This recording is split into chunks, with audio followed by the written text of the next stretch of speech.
This person says Kentucky has a Democrat governor, and they still passed an abortion law. And no, they are not costing women their life. The mom's health always comes first. If she's at risk, the doctor can abort. So, a couple of things. Yes, Kentucky did pass an anti abortion law in 2019. And it was signed into law at that point in time by then Republican Governor Bevin.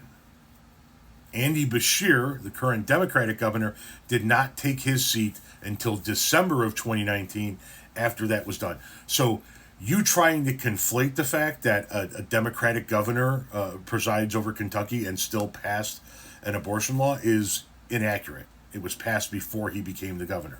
He would have definitely vetoed that law. And you're sitting here talking about how it's not costing Kentucky women their lives. Not yet, because some just leave the state to get an abortion. Here's what Kentucky's abortion law has been doing. Woman says she was forced to travel for an abortion despite her fetus's fatal condition. A Kentucky mother of 3 says she was forced to travel out of state for an abortion despite her fetus being diagnosed with a fatal condition. After Heather Mayberry, 32, a substitute teacher from Stanton, about 100 miles southeast of Louisville, and her husband Nick got married last year, they were excited to try for a baby and expand their family. Mayberry said she first found out she was pregnant in October of 2022, only to eventually miscarry, and then discover she was pregnant again 2 days later, 2 days before Christmas last year. My apologies.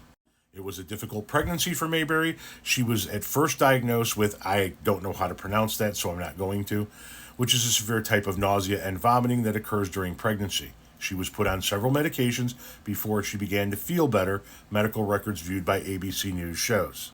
Mayberry and her husband found out they were going to have a girl, who they named Willow. Then came the 20-week ultrasound, during which Mayberry's OBGYN told her that the fetus had anencephaly, I don't know how to pronounce that, confirmed in medical records viewed by ABC News. Anencephaly is a serious birth defect which occurs when the brain and skull do not fully develop. Babies with the condition are either stillborn or die within a few hours or days of being born. It is estimated that about 1 in 4,600 babies in the United States are born with anencephaly every year, according to the Centers for Disease Control and Prevention. So, no, the Kentucky anti-abortion law was not signed by a Democrat, and no, it hasn't cost a Kentucky woman their life that I know of yet, but it is causing women who live in Kentucky to flee the state in order to get the medical care that they need. Aces, Kentucky.